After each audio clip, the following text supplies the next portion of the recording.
1998년 경기도 파주의 한 골프장 근처에 절터 비슷한 것이 있다는 제보가 있었다.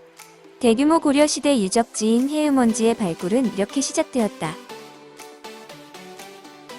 해음원지의 규모는 발굴 과정에서 발견된 기와 조각의 양만 보아도 쉽게 알 수 있다. 해음원지는 사찰인 해음사, 국왕의 행궁, 그리고 또 다른 시설인 해음원으로 구성된 복합시설이다. 유적지를 둘러싼 산 곳곳에도 건축물의 흔적이 남아있다. 발굴 과정에서 해음사라는 글자가 새겨진 명문 기와가 발견되었다. 조선 성종대의 서거정이 펴낸 동문선의 해음사 신창기에는 고려 예종 17년에 해음사가 창건되었다는 기록이 남아있다. 행궁 지역의 건물이 있었던 곳은 바닥이 깔끔하게 포장되어 있다. 이곳에 매우 고급 건축물이 있었다는 증거다. 해음사 창건에 대해 기록한 해음사 신창기에는 이곳의 왕을 위한 별원을 건립했다는 내용이 전한다. 행궁이 있던 곳에는 고매기 초석이 남아있는데 이는 주춧돌에 살을 덧붙여 돌과 돌 사이를 서로 잇고 그 위에 벽을 세우는 고급 건축 양식이다. 초석의 배열로 미루어 이곳에 모두 세 채의 건물이 있던 것으로 파악되는데 가운데 주건물이 있고 양쪽으로 부속 건물이 있는 형태다. 발굴된 유물 중에는 다양한 종류의 청자가 있다. 완공이 아닌 당일 유적지에서는 드물게 많은 양의 청자가 쏟아져 나왔다. 청자의 질 또한 매우 뛰어난데 고려 왕실에서 사용되던 청자와 비슷하다. 일반적으로 청자의 제작 기법은 두 가지다. 한꺼번에 여러 개의 청자를 겹쳐 굽는 포개구이와 하나의 청자를 갓발 안에 넣어 굽는 갓발구이다. 갓발구이는 모양과 광택이 뛰어나서 왕실이나 관용 청자 제작에 주로 이용되었다. 그런데 해음원지에서 발굴된 청자는 폭에서 구운 흔적이 없이 깨끗한, 즉 갓발구이로 만들어진 것의 비율이 월등히 높다. 해음원지의 가장 위쪽에는 독특한 구조물이 있다. 3단으로 된 공간에 화초나 관목을 심는 화개가 바로 그것으로 경복궁의 교태전과 창덕궁의 대조전 등의 이러한 화개가 잘 남아있다. 담장 기단석 사이에는 문자리가 있는데 이 역시 조선 궁궐에서 발견되는 것과 마찬가지로 비상시 왕이 빠져나가는 피난문 역할을 했다. 행궁의 중심 건물지 주변에서는 건물 지붕에 사용된 용두기와가 발굴되었다. 이는 건축물의 용마루를 장식하던 특수 기와다. 물고기와 용 모양을 합친 독특한 모양의 기와와 새 모양의 기와도 발굴되었는데 이들은 건물 지붕에 사용되던 잡상이다. 특히 새 모양의 기와는 고려 왕궁이 있던 만월대에서 발견된 것과 유사하다. 행궁에는 특징적인 구조물이 남아있다. 유적지 전체를 감싸고 도는 배수로인데 물이 풍부한 지형적 특성을 잘 살린 구조물이다. 서로 연결된 배수로는 이곳의 건물들이 마치 물 위에 떠 있는 것처럼 꾸미고 물소리를 어디서나 들을 수 있게 했다. 배수로 곳곳에는 방지라는 사각형 연못을 조성해 두었는데 이는 고려의 독특한 양식이다.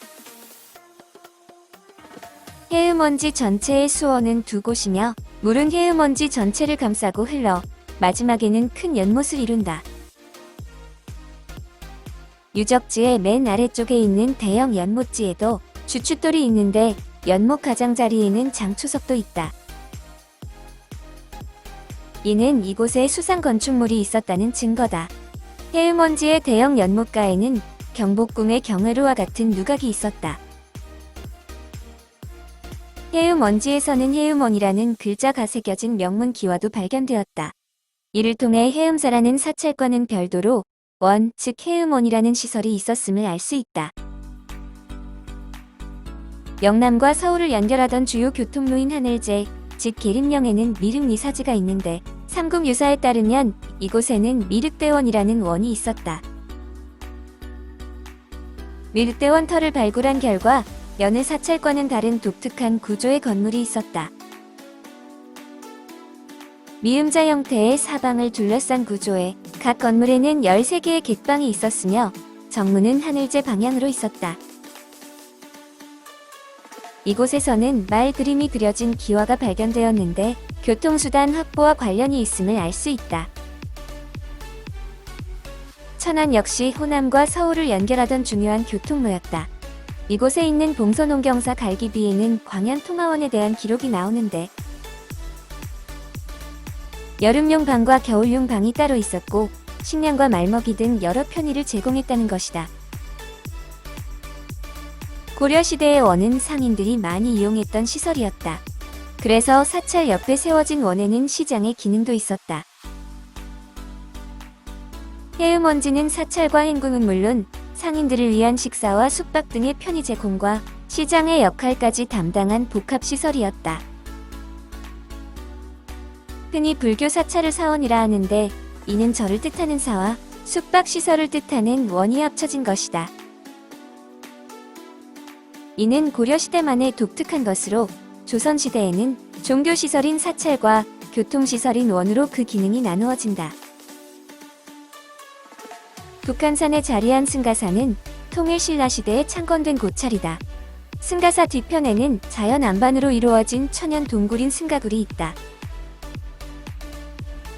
승가굴에는 여느 사찰과 달리 불상이 아닌 당나라의 고승 승가대사의 상이 모셔져 있는데 승가대사상 뒤쪽에 있는 명문을 통해 고려 현종 15년에 만들어졌음을 알 수 있다. 고려사에는 고려의 왕실 인사들이 이곳을 수차례 방문한 기록이 나온다. 해음사를 창건한 예종의 아버지 숙종도 신하를 보냈으며 예종은 직접 이곳을 방문하여 나라의 안녕을 기원하였다. 이러한 왕의 지방 나들이를 순행이라 하는데 고려 왕실은 서울을 자주 찾았다. 왕이 서울로 순행할 경우 보통은 중간에 있는 지역의 관아 또는 여관에서 머물렀다. 해음원이 있는 파주에도 당연히 그러한 시설이 있었다. 그런데도 파주에 별도의 행궁을 건설했다는 것은 고려 국왕의 서울 행차가 자주 이루어지고 있었으며 상당한 정치적 의미가 있었다는 것을 의미한다. 고려는 일찍부터 서울에 주목했다. 이는 서울이 가진 이점 때문이었다. 서울 일대의 한강 유역은 삼국시대부터 숱한 다툼을 하던 요충지였다. 한강을 통해 중국과 교류할 수 있었고 전국의 육로가 서울로 집중되었으며 삼남의 조세가 한강을 통해 모였다. 서울은 500여 년간 조선의 수도였다. 그런데 고려는 조선이 건국되기 300여 년 전에 이미 이곳을 주목했고 개발에 나선 것이다. 서울에 관한 관심은 예종의 아버지 숙종대에 구체화되었다. 김희재는 상소를 통해 남경을 개발하여 서경과 함께 국가의 균형 발전을 꾀해야 한다면서 남경으로의 천도까지 주장했다. 숙종은 남경으로 천도할 준비를 했고 이후 3년간의 공사 끝에 남경에 궁궐을 만들었다. 하지만 실제로 천도하지는 못했다. 숙종의 뒤를 이은 예종은 남경으로의 천도 의지를 본격화했다. 예종은 남경을 4차례 방문해 몇 달씩 머물렀다. 예종제위 당시 고려는 여진과의 잦은 충돌로 국력 소모가 많았다.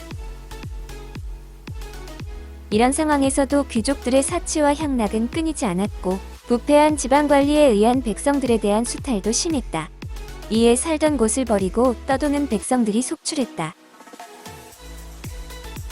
예종은 이런 상황을 십실구공, 즉 10집에 9집이 비었다며 한탄했다. 예종으로서는 이러한 상황을 타개할 방안이 필요했다. 예종 15년 왕의 명을 받고 지방을 순시, 민생을 파악하고 돌아온 이소천이 왕과 독대했다. 그는 이 자리에서 해음령이 험하고 무인지경이라 백성들의 고통이 크다고 보고했다. 그리고는 그 타개책으로 해음령의 사원을 건설할 것을 건의했다. 예종에게 건의한 이소천은 7품의 하급관리였다. 고려의 품계는 1품에서 9품으로 나누어지는데 1에서 2품을 제추, 3에서 6품을 참상직이라고 하며 6품 이상만 국왕과 함께 중요한 정책을 논의하는 조회에 들어갈 수 있었다. 7에서 9품은 참의직이라 불리는 하급관리였다. 하급관리에 불과한 이소천이 예종에게 직접 건의를 할 수 있었던 것은 그가 왕의 의지를 직접 실현하는 간무라는 특수 관직이었기 때문으로 추정된다. 간무는 왕의 측근이자 직속 행정관이었다. 파주와 고향의 경계에는 해음령이라는 고개가 있다. 이곳은 대경과 서울을 잇던 주요 도로인데 과거에는 통행이 어려울 정도로 매우 험준한 곳이었다. 원래 대경과 서울을 잇는 주 도로는 의정부와 양주를 거치는 길로 이곳은 삼국시대부터 군사적으로 이용되었다. 그런데 사회가 안정되면서 거리가 짧은 해음령 길이 중요해졌다. 이처럼 해음령은 중요한 도로임에도 불구하고 길이 험준하고 도적이 많으며 호환까지 우려되는 상황이라 사람의 접근이 쉽지 않았다. 이소천은 이것이 국가의 유통 시스템을 어렵게 하고 있다고 보았고 이를 해결하기 위해 이곳에 해음원을 건설할 것을 제안했다. 하지만 당시 고려의 피폐했던 재정으로 인해 해음원 건설은 쉽지 않았다. 이소천은 계책을 내놓았다. 예종의 허락을 받은 이소천은 바로 묘양산의 모사찰로 달려갔다. 그가 간 곳은 보현사로 추정된다. 이소천은 주지예관에게 도움을 요청했다.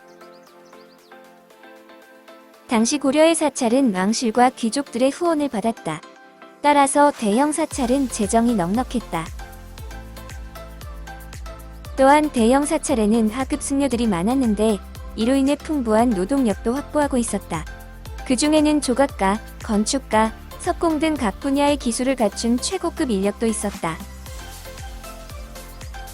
경제력과 노동력을 갖춘 대형 사찰은 불교의 자비 사상을 바탕으로 사회시설 건설에 적극적으로 참여했고 따라서 주요 교통로에는 대형 사찰이 존재했다. 예종은 승려 가운데 책임자를 임명했고 2년에 걸친 공사 끝에 해음원을 완공했다. 이후 이소천은 이곳에서 빈민 구제 사업을 펼쳤다. 해음원이 사회복지 사업의 중심지가 된 것이다. 고려 왕실은 적극적인 후원에 나섰다. 특히 예종의 뒤를 이은 인종은 재정적인 뒷받침은 물론 식량과 그곳에서 사용할 그릇까지 제공했다. 예종 17년 4월 예종은 해음원이 건립된 직후 세상을 떠났다. 예종의 뒤를 이은 인종은 이곳에 해음사라는 이름을 내렸다. 은혜로울 해와 그늘 즉 왕의 은혜가 그늘처럼 넓게 펼쳐진다는 뜻이다. 이는 국왕의 이상과 불교의 자비 사상이 합쳐진 것이다. 사찰인 해음사, 왕의 행궁 그리고 숙박 및 교통지원 시설이자 사회복지 시설인 해음원이 복합적으로 어우러진 해음원지는 12세기 초 고려가 처한 대내적 위기 속에서 민생을 안정시키고 남경 개발을 통해 국토를 균형 발전시키고자 했던 예종의 의지가 담긴 곳이다. 하지만 이곳은 13세기 몽골 침입기에 모두 불타 파괴된 것으로 추정된다.